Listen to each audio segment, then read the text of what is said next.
Pemirsa, para pimpinan DPR RI menerima pertemuan dengan perwakilan Badan Eksekutif Mahasiswa Seluruh Indonesia (BEMSI) di Gedung DPR RI Jakarta, Rabu 3 September.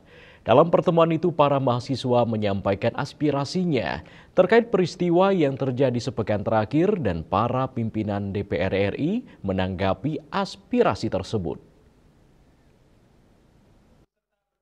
Dan lain sebagainya, tapi kami Pimpinan DPR RI yaitu Wakil Ketua DPR RI Sufmi Dasko Ahmad, Saan Mustopa, dan Cucun Ahmad Syamsur Rizal menemui perwakilan Aliansi Badan Eksekutif Mahasiswa Seluruh Indonesia (BEMSI) di Gedung DPR RI Jakarta, Rabu 3 September.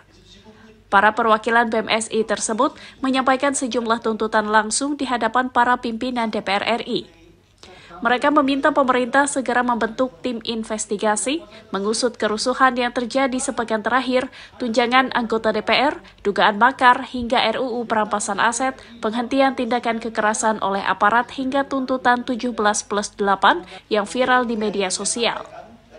Pimpinan DPR RI merespon aspirasi mahasiswa tersebut dengan menyampaikan DPR RI mengevaluasi tuntutan-tuntutan yang disebutkan secara menyeluruh. Evaluasi menyeluruh terhadap tunjangan anggota dewan dan khusus untuk tunjangan perumahan dihentikan terhitung sejak tanggal 31 Agustus 2025. Yang kedua, moratorium kunjungan kerja atau perjalanan dinas luar negeri anggota DPR serta melakukan efisiensi untuk kunjungan kerja di dalam negeri.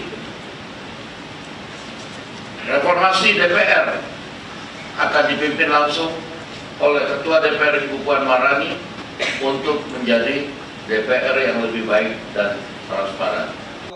Dasko menambahkan DPR telah berkomunikasi dengan pemerintah dalam menindaklanjuti dan menginvestigasi peristiwa-peristiwa yang terjadi belakangan ini.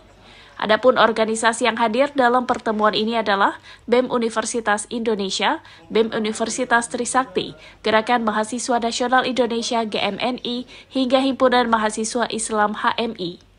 Dari Jakarta, Setian Kaharfiana, Irfan Syah Nasution, Kantor Berita Antara, mewartakan.